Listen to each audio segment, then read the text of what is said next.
Hey, what's up guys? This is Anthony from Anthony's Customs, and for this review, we are looking at the McFarlane Toys Mortal Kombat 11 Commando Spawn, which is definitely part of the Mortal Kombat line, and not part of the actual Spawn line from McFarlane Toys, but is somehow a better figure than the Spawn figures we've gotten from McFarlane Toys. What the heck?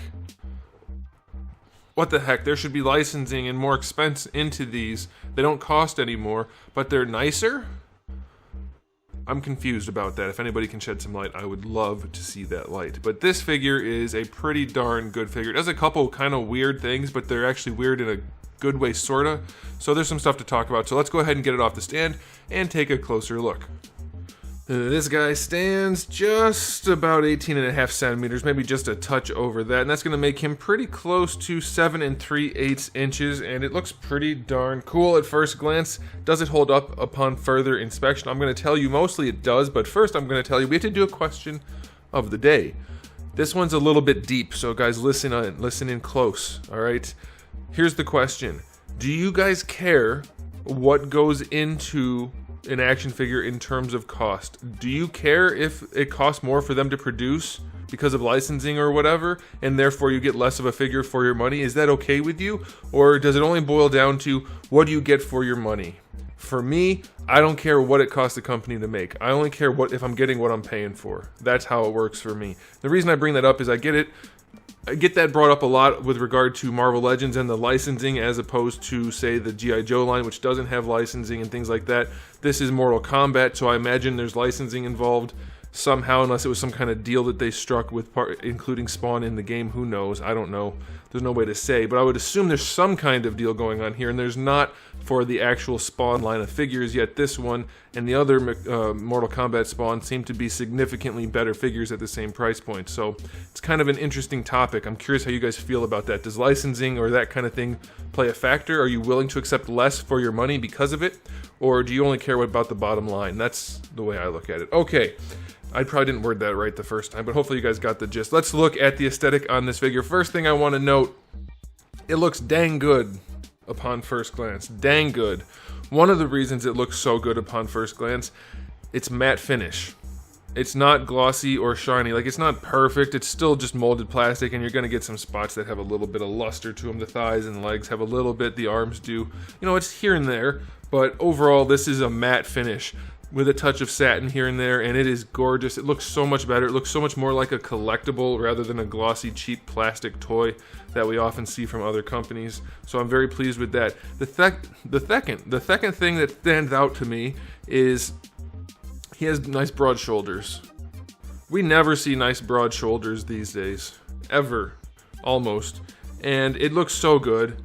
And that's one of the things that's a little bit weird about this guy. This guy has giant extension, like ball pegs holding his shoulders to his torso, and he's got these giant caps that we normally see hiding that, but his are particularly big. They're very out there, the shoulders. But here's the thing, for me personally, I'll take that over narrow, tiny shoulders any day of the week, because that, while it might look a little bit weird, hang on, that looks way better than something like that with little tiny shoulders that are just ridiculously small. I know it's not the same line, but it gives you an idea of what I'm talking about. These are comic book characters, the video game characters, whatever it is we're reviewing, they're all along those lines. Exaggerate toward the cool side, not toward the other side. The big shoulders on this guy make him look so much more imposing. Give him a better silhouette. You can see the shoulders poking out past the cape on either side. It looks so much better to have bigger, broader shoulders than it does to not. And this figure has it in spades. Definitely too much, I would say. It's a little bit unrealistic, especially given the size of his chest. But again, I'll take it. It looks so much better than the alternative. So I'm very, very pleased with that. Now let's dive in on the paint detail. His face is really, really nice. You're probably wondering, is there a Spawn head behind that, and can I remove the red thing? You can remove the red thing. It is glued on.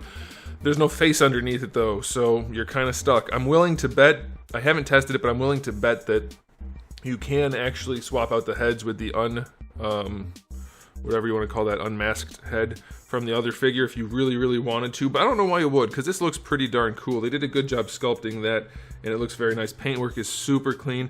Same thing on the chest, the M logo, very nice. The rifle rounds on here, very good. The grenades, They're just straight up silver. I've never seen a silver grenade, but I imagine they do exist.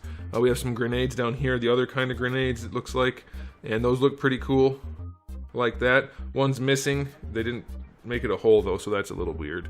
But yeah, the paintwork is very nice all the way around. It's not super shiny silver, just like the last MK Spawn release, but it does look really nice, and they even painted the spots on the feet, unlike Ninja Spawn, so that looks really, really good. Aesthetically speaking, this guy is just wonderful. I'm very pleased with it. I do believe it's the same cape as the other Spawn, though maybe it's not, because this right here looks jacked up compared to the regular release. My other Spawn's buried right now. I can't dig it out. This part looks identical to me, so it has to be. The cape does look the same. There's a nice wash on it, by the way, to bring it to life. All the red parts have a wash except for this, which does make it not look quite as good, but this thing looks so good.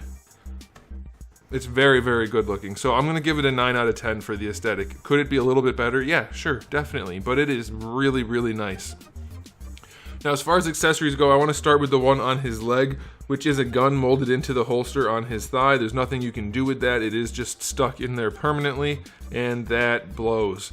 I hate that kind of thing. I get that we got these other accessories, his little necroplasm guns, which are really cool, and that's what you're going to use most likely, but having a gun molded onto his thigh really bothers me, and I'm so tired of these goofy rules. Somebody commented this the other day that for DC that you could have King Shark with severed limbs, torn apart limbs, but you can't include a gun with a military-based figure or a Red Hood or anything, and they can have them in the comics, but you can't have them on the figures.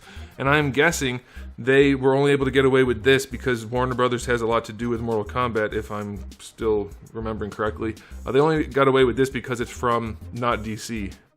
It's spawned from Mortal Kombat, so it's like a secondary thing, but it's still connected.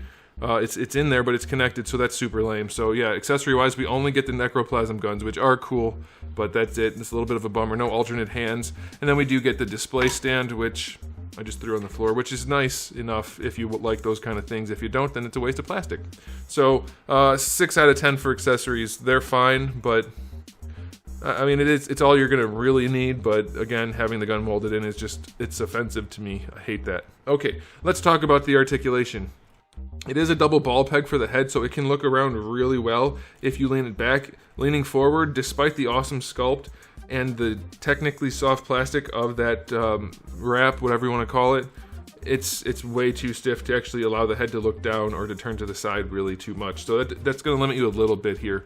For the shoulders, obviously we have that giant cap, so you get a huge amount of butterfly range, so much so that you even see into the cap, but you get tons of range out of that ball, out of the hinge itself, better than horizontal, so that is really good. Full rotation outside of where the cape is in the way, so that's fine. Bicep swivel is fine. Double jointed elbows. They still have a big cavity in there, but they do work nicely, good range.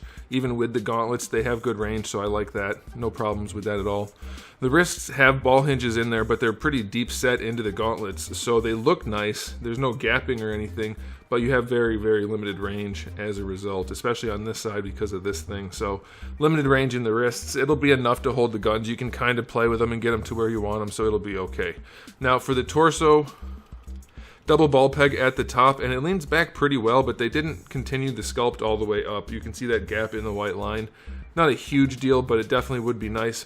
But between the middle torso and the lower torso joints, you can lean back pretty far.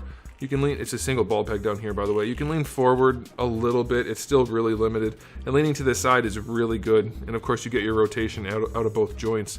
So yeah, they still have some work to do with those ball pegs. He still has a really high diaper. That's really high. He's got a very big diaper, so it takes away a little bit of range and a little bit of aesthetic, frankly, but it's okay. For the hips, going out to the side, you get full-on splits. They're not super tight, but they're not floppy, so that's all right by me. Going forward, the diaper is just too big. Again, you could definitely trim some of that away, and it would probably look a lot better, and you'll get better range. But let me see if I can get it to flex. Yeah, he's not getting a very high kick out of that. He does go back with the leg a little bit, so that's fine. Thigh swivel, just a little bit. It's enough for some adjustments while posing, but it's nothing crazy. I'd like to note, I didn't really mention this, they did paint the buckles on here, so that's pretty cool. They're just black, but they are painted, so that's a nice touch. And we have to add the cake in. Let's figure out if he has any cake. Ooh, not really. This guy is definitely lacking. He's only going to get a 2 out of 10 on the cake scale. That's not good. There's not much going on there at all, so that's a little bit of a bummer for some of you, I'm sure. Double jointed knees. If you guys don't know why I'm doing that, go back to some of my other reviews recently. Basically, it's that McFarlane Toys likes to put butt cheeks and butt cracks on their figures. It seems. It turned out to be a trend that I noticed, so someone asked me to add that into the rating system for these guys, so I do it. It seems right.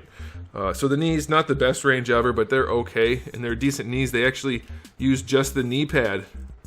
A lot of times McFarlane Toys likes to just cut out a chunk of the leg with the knee pad, but this time the knee itself is just the knee pad, and that is so much better, so I like that.